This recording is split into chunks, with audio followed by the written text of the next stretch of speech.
పడి మెట్ల పైకెక్కి గుడికేగు భక్తులకు ఎదురొచ్చే బంగారు స్వామి ఇరుముడులు స్పృశించి శుభమును దీవించి జన బృందముల చేరే జగమేరు స్వామి తన భక్తులను నవిల్చు తప్పులకు తడబడి ఒక పక్క ఒరిగెన ఓంకారమూర్తి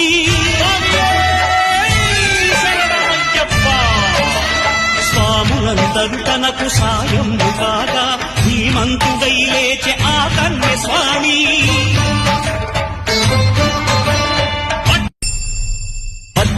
పడి మెట్ల పైకెక్కి గుడికేగు భక్తులకు ఎదురొచ్చే బంగారు స్వామి ఇరుముడులు పడి మెట్ల పైకెక్కి గుడికేగు భక్తులకు